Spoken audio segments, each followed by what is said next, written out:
प्रिय विद्यार्थियों नमस्कार। आज हम लोग पढ़ेंगे बीए पार्ट थर्ड के पेपर फर्स्ट के अंतर्गत तर्क संग्रह, जो अन्नम भट्ट विरचित है। इसके अंतर्गत पदार्थ विवेचन। पदार्थों की संख्या तर्क संग्रह के अंतर्गत 7 बताई गई है और उन पदार्थों का जो तर्क संग्रहकार ने उल्लेख करते हुए लिखा है, द्रव्य गुण कर्म सामान्य विशेष समवायाभावः सप्त पदार्थाः। अर्थात द्रव्य गुण कर्म सामान्य विशेष समवाय और अभाव, ये 7 पदार्थ हैं। ये उद्देश्य कथन है। उद्देश्य का नामोल्लेख करना ही उद्देश्य है। उद्देश्य नाम संकीर्तनम। तो उद्देश्य नाम संकीर्तन को कहते हैं। नाम की संख्या बताना। तो ये 7 पदार्थ जो नाम से कहे जा रहे हैं, इनमें है पहला पदार्थ है द्रव्य, दूसरा है गुण, तीसरा है कर्म, चौथा है सामान्य, पांचवा है विशेष, छठा है समवाय और सातवां है अभाव। ये 7 पदार्थ तर्क संग्रहकार को मान्य हैं। न्याय दर्शन में कुल 16 पदार्थों की बात की गई है, जिसमें प्रमाण, प्रमेय, संशय, प्रयोजन, द्रव्य, सिद्धांत, अवयव, तर्क, ऐसे 16 पदार्थों के बारे में चर्चा की है कि प्रमाण, प्रमेय इस तरह से उसमें अलग हैं, इसमें कुछ अलग है, लेकिन दोनों का मिश्रीकरण करके दोनों दर्शन जो हैं, न्याय दर्शन और वैशेषिक दर्शन की बहुत से सिद्धांत आपस में मेल खाते हैं, इसलिए इनको साहचर्य दर्शन भी कहते हैं। और मूलतः ये वैशेषिक दर्शन से ज़्यादा जुड़ा हुआ है। इसमें जो द्रव्य जो नामक पदार्थ है, उसके भी भेद हैं। वो इस प्रकार हैं। तत्र द्रव्याणि पृथ्वी अप तेजो वायु आकाश काल दिगात्मा मनांसिनवैव। इस तरह तर्क संग्रहकार ने कहा है कि ये जो द्रव्य हैं वे 9 हैं, जिसमें है पृथ्वी, जल, वायु, आकाश, अग्नि, ये 5 महाभूत हैं, और काल, दिक् दिशाएं, आत्मा और मन, ये 4 अन्य जो तत्व हैं। ये कुल मिलाकर के ये 9 पदार्थ हैं, 9 द्रव्य हैं। इन द्रव्यों में जो 7 पदार्थों में समवायी कारण है वो द्रव्य कहलाता है। तत्र समवायी कारणम द्रव्यम, द्रव्य का लक्षण है। गुणाश्रयो द्रव्यम, गुण के आश्रय जो होता है वह भी द्रव्य कहलाता है। गुणों का आश्रय होते हैं। गुण की बात आगे बताएंगे। वे गुण कौन कौन से हैं? आकाश सर्वत्र होता है। काल जो हम समय कहते हैं, जिसे संवत्सर समय चक्र में विभाजित करते हैं, वो काल होता है। दिक् दिशाएं, दिशाएं 10 होती हैं, पूर्व पश्चिम उत्तर दक्षिण, और 4 कोण और ऊपर नीचे, ये कुल 10 दिशाएं। आत्मा जिसे चेतन तत्व कहा गया है, ये आत्मा के विदुर्भ है, आत्मा और परमात्मा ऐसे। और मन, हालांकि ये सांख्य दर्शन में एक इंद्रिय माना गया है। इसमें 5 ज्ञानेंद्रिय, 5 कर्मेंद्रिय, एक उभयात्मक इंद्रिय मन को कहा गया है, जो 10 इंद्रियों का संचालक होता है, और यह प्रकृति से उत्पन्न होता है। ये चेतन तत्व से बिल्कुल भिन्न होता है। तो कुछ कुछ हर चीज़ में थोड़ा थोड़ा अंतर पाया जाता है। यहाँ पर इसको एक पृथक द्रव्य के रूप में इसकी गणना की गई है, 5 महाभूतों से पृथक। 5 महाभूत में पृथ्वी, जल, अप यानी जल, तेज यानी अग्नि, वायु हवा, पवन जिसे कहते हैं, आकाश जिसे नभ या आकाश कहते हैं, जिसे वैकुंठ भी कहते हैं, तो स्पेस कहते हैं, ये आकाश होता है। काल समय को कहते हैं, दिक् दिशाओं को, और आत्मा और मन, ये 9 द्रव्य हैं।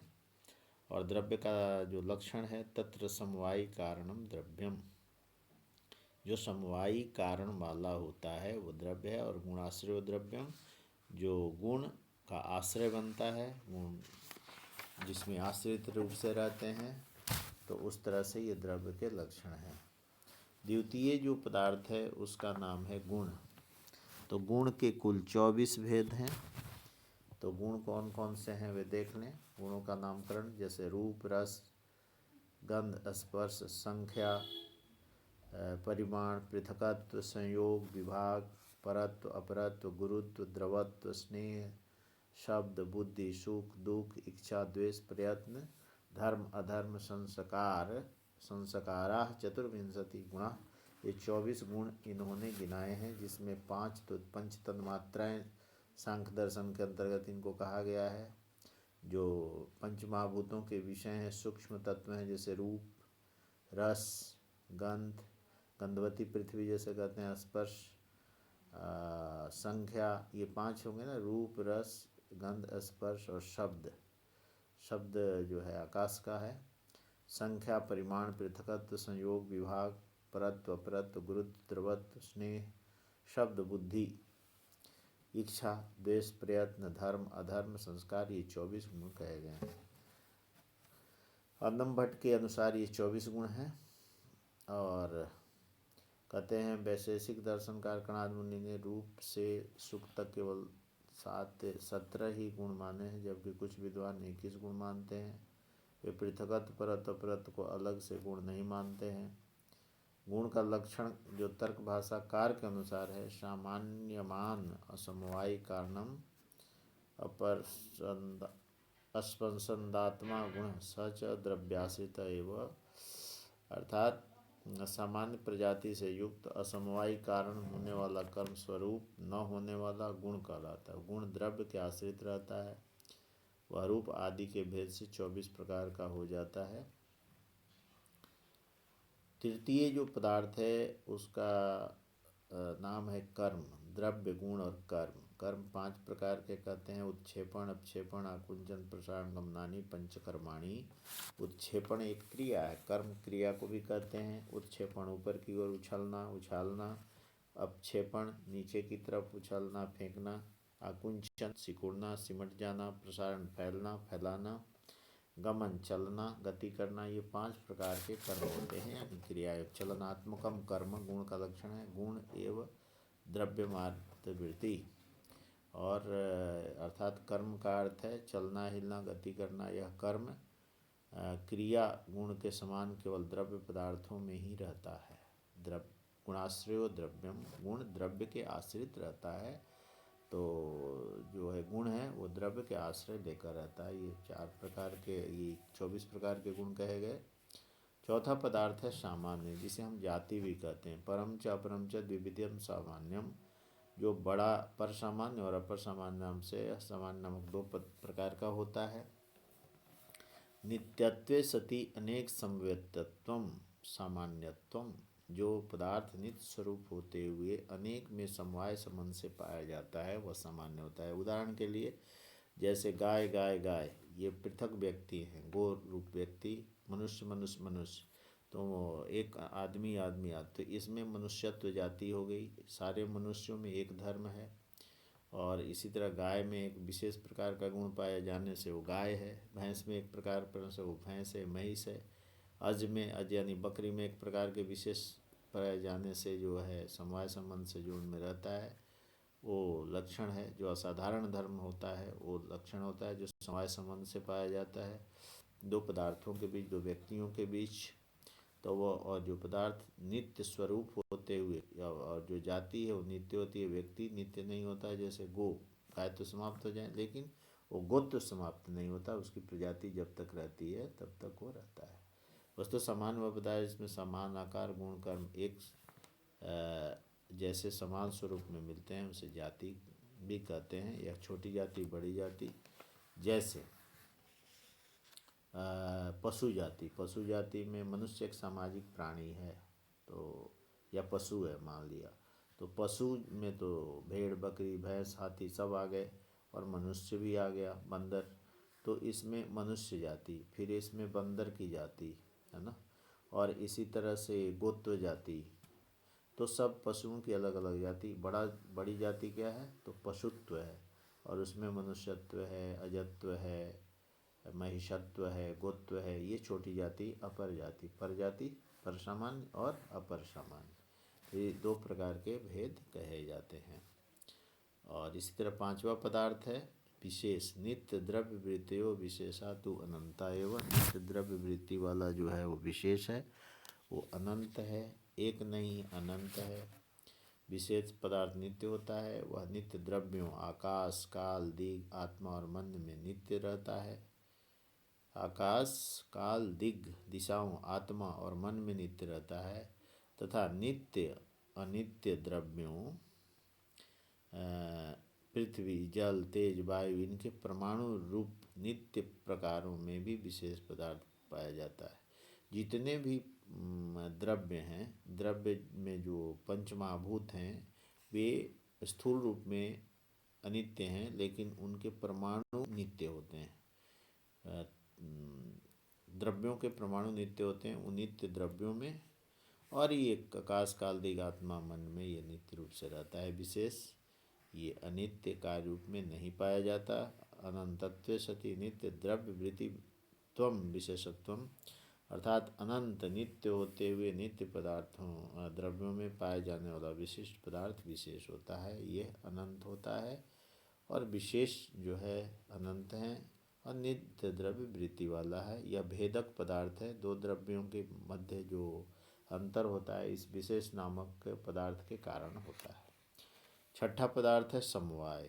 समवायस्तु एक है वह, इसका लक्षण है समवाय एक ही होता है। समवाय एक संबंध है जो दो समवायी पदार्थों के मध्य में होता है।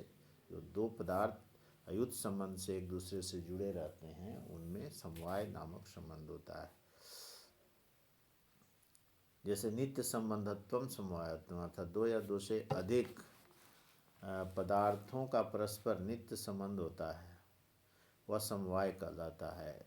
वह एक रूप नित्य संबंध होता है, इसे अलग नहीं किया। जैसे अंग अंगी, मनुष्य और मनुष्य के हाथ, है ना, ये समवाय संबंध से जुड़े हुए हैं। कपड़ा में जैसे सूत और पट, घट और उसमें मिट्टी, इस तरह से गुण गुणी विशेष और नित्य द्रव्य इत्यादि समवेत समवाय संबंध में समाये रहते हैं, एक निष्ठ रहते हैं, इसीलिए समवाय संबंध कहते हैं। अयुत सिद्ध संबंध समवाय, ये भी एक लक्षण है। अर्थात अयुत सिद्ध, अपृथक सिद्ध, अभिन्न स्वरूप वाले, परस्पर एक दूसरे पर निर्भर एक ही भाव स्वभाव वाले पदार्थों का नित्य समवाय संबंध। जैसे ज्ञान ज्ञानी, ज्ञानी में ज्ञान रहेगा जो समवाय संबंध से है। सुगंधी और पुष्प, पृथ्वी का लक्षण गंधवती पृथ्वी, पृथ्वी में गंध अभिन्न रूप से रहता है समवाय संबंध से। जल में शीतलता, अग्नि में दाहकता, ये समवाय संबंध से एक दूसरे में रहते हैं। अभवाय है, अभाव है, जो सप्तम पदार्थ के रूप में अभाव को बताया गया है। अभाव चतुर्विधा, प्राग भाव, प्रध्वंसा भाव, अत्यंता भाव, अन्योन्या भाव से, चार प्रकार के अभाव कहे गए हैं। जिस प्रकार घट का भाव का बोध होता है, घट भाव का, उसी तरह से घट के अभाव का भी बोध होता है। घट जब हमारी दृष्टि में रहता है प्रत्यक्ष रूप से तो घट की सत्ता का बोध होता है, तो घट के फूट जाने पर या ध्वंस हो जाने पर उसके अभाव का भी उसी तरह से बोध होता है। इसका अर्थ ये है कि अभाव भी एक पदार्थ है जिसकी अनुभूति होती है, और इसे तर्क संग्रहकार ने एक पदार्थ के रूप में स्वीकार किया है। प्राक अभाव इसका पहला भेद है, जिसमें पहले न होना, उत्पत्ति के पूर्व का अभाव। घट अपनी उत्पत्ति से पूर्व उसका कोई सत्ता नहीं थी, उसकी कोई भाव नहीं था, इसलिए उत्पत्ति से पूर्व घट का अभाव था। और उत्पत्ति के पश्चात उसका विनष्ट हो जाने के बाद का अभाव प्रध्वंसाभाव। जैसे घट का उपस्थिति है, घट बन गया, घट की उपस्थिति घट भाव है, और घट को हमने फोड़ दिया डंडे से इत्यादि किसी से, तो घट का अभाव हो गया। अब घट उस रूप में नहीं रहा, उस घट का अभाव का बोध होना ही प्रध्वंसाभाव। अत्यंताभाव, जिसका कभी भी जिसको अभाव नहीं पाया जाए। त्रिकालिक सत्ता का अभाव, जैसे सस श्रृंग का होना, आकाश कुसुम का होना, ये जो हैं त्रैकालिक अभाव, जन्मजात कारण से अभाव होना, बिल्कुल न होना, ऐसे कहते हैं। इसको अत्यंत रूप से जिसका अभाव हो और फिर भी हम उसकी कल्पना करते हैं तो वो अत्यंत अभाव। सश्रृंग, बंध्यापुत्रम, ये भी है। तो अन्योन्या, एक पदार्थ में दूसरे पदार्थ का अभाव, एक पदार्थ अथवा गुण का दूसरे में अभाव। जैसे घटे पटा भाव, घट में पट का अभाव, पट यानी वस्त्र, घट यानी घड़े में वस्त्र का अभाव, वस्त्रे घटा भाव। पटे घटाभावः, एक दूसरे में एक पदार्थ का दूसरे पदार्थ में अभाव, अनन्याभाव, ये 4 प्रकार के अभाव कहे गए हैं। इस प्रकार से ये 7 पदार्थ का ये संक्षिप्त लक्षण है, जिसके नाम यानी उद्देश्य कथन किया गया। और इसके बाद इनका जो है अगली कक्षाओं में जो द्रव्य के लक्षण हैं, और जैसे कहा कि द्रव्य का प्रथम द्रव्य जो है पृथ्वी है, तो पृथ्वी क्या है, तो बताया तत्र गंधवती पृथ्वी, सा द्विविधा, वो नित्या अनित्या च, नित्या परमाणु रूपा, अनित्या कार्य रूपा, पुनः त्रिविधा शरीर इंद्रिय विषय भेदात। और शरीर अस्मद आदिनम, पृथ्वी का क्या है, हम लोगों का शरीर पृथ्वी से बना हुआ, 5 तत्वों से बना हुआ ये शरीर है। इंद्रिय क्या है, तो इंद्रिय रूप जो है इसके गंध का हम जो नासिका से ग्रहण कर रहे हैं, गंध ग्राहकम घ्राणम नासाग्रवर्ती। अब विषयों, इसके विषय क्या हैं, तो मृत पाषाण आदि इसके विषय हैं। पृथ्वी के जो विषय के रूप में स्थूल रूप में जो दिखते हैं वो मृत यानी मिट्टी और पाषाण पत्थर आदि हैं, जो इसके स्थूल स्वरूप हैं वही विषय हैं। और इंद्रिय इसको ग्रहण करने वाली नासाग्र है, और जो हम लोगों का शरीर उससे बना हुआ है। तो इस तरह से ये 3 तरह की ये शरीर इंद्रिय विषय भेदात, और ये कार्य रूपा है, नित्य रूपा है। इस तरह से एक एक द्रव्य के लक्षण को लेकर हम इसका भी विश्लेषण करेंगे। तो आज ये परिचय स्वरूप ही हुआ, और अन्नम भट्ट ने 7 पदार्थों को मान करके इस ग्रंथ की रचना की है, और संक्षेप में है, तो इसको परीक्षा की दृष्टि से उपयोगी है। तो हमको सामान्य रूप से और बड़े रोचक भी है यदि हम इसको पढ़ें स्टेप बाय स्टेप। तो पहले 7 पदार्थों का परिचय करा दिया, उस 7 पदार्थों का परिचय कराने के बाद उनकी विशेषताओं का उनका लक्षण करते हुए तर्क संग्रहकार ने इसका विश्लेषण किया है। और ये एक प्रकरण ग्रंथ है, इसको प्रथम परिवेश या प्रवेश जो हो रहा है उसके लिए यह अत्यंत ही उपयोगी है। दर्शन न्याय वैशेषिक दर्शन के जिज्ञासुओं के लिए, अध्येताओं के लिए यह अत्यंत ही उपादेय है, और दर्शन की दृष्टि से यह काफ़ी लाभप्रद है। तो हमें आज इतना ही हृदयंगम करना चाहिए, और अगली कक्षा में अगले विषय को लेकर। धन्यवाद, नमस्कार।